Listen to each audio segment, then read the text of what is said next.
தேனி மாவட்டத்தில் நெல், மக்காச்சோளம் போன்ற பயிர்களின் சாகுபடி குறைந்துள்ளதால் கால்நடை தீவனங்களுக்கு தட்டுப்பாடு ஏற்பட்டுள்ளது.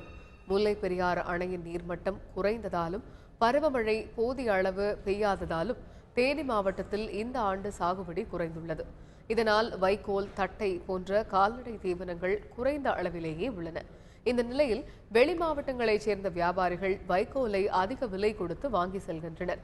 கடந்த ஆண்டு 400 ரூபாய்க்கு விற்பனையான ஒரு குழி வைக்கோல் தற்பொழுது 6000 ரூபாய்க்கு விற்கப்படுகிறது. இதனால் உள்ளூரில் கால்நடை வளர்ப்பவர்கள் சிரமத்திற்கு ஆளாகியுள்ளனர்.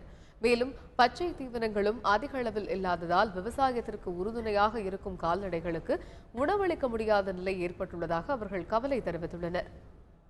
கூலங்கள் ஒரு லோடு 2 லோடு வாங்கி வச்சிடலாம்டா முடியவே முடியாத கட்டமாக போய்கிட்டு இருக்கு. இது அவங்க வாங்குற விலைக்கு 10,000 12,000 லோடு வாங்கிடுறாங்க. நாங்கள் 5,000 3,000 2,000 ஒரு மதிப்பு போட்டு வாங்குறதுக்கு அதுக்கு கேட்கறதுக்கு அவங்களுக்கு கொடுக்குறதுக்கு சங்கடமாக இருக்குது, நம்மளுக்கு வாங்குறதுக்கு சங்கடமாக இருக்குது. பச்சை தீவனங்கள் சோளத்தட்டைகள் கிடைக்கல. தண்ணி கிணத்துல பத்தாக்குறதுனால மழை பெஞ்சாத்தான் அந்த விவசாயம் செய்ய முடியும். ரொம்ப புறம் பட்டு போச்சு. அதனால ஒன்றும் பண்ண முடியல. மாடுகள் வளர்க்க முடியல. எப்படி வளர்க்க போகிறோம்னு தெரியல. எங்களுக்கு என்னதான் பண்ண போகிறோம்னு மாடுகள் அடிமாட்டுக்கு தான் கொடுக்காம பாதி விலைக்கே அந்த மாடு பாதி நஷ்டமாக கேட்குறாங்க. எங்களுக்கு விற்கவும் எங்களுக்கு கடுமையாக இருக்குது. அந்த மாடை பால் கூட பிள்ளைக்கு கூட பால் இல்லாமல் நாங்கள் தவிக்கிறோமுங்க. எங்களுக்கு மற்ற பரிதாபம்னு சொல்ல மாடை எப்படி வளர்க்க போகிறோம்னே எங்களுக்கு தெரியல. இதனிடையே தேனி மாவட்டத்தில் வைக்கோல் விலை வழக்கத்திற்கு அதிகமாக உயர்ந்துள்ளதால் அதை வாங்கி லாரி வாடகை கொடுத்து எடுத்துச் சென்று கால்நடைகளை வளர்க்க முடியாத நிலை உள்ளதாக அங்கு வந்துள்ள வெளி மாவட்ட விவசாயிகள் கவலை தெரிவித்துள்ளனர்.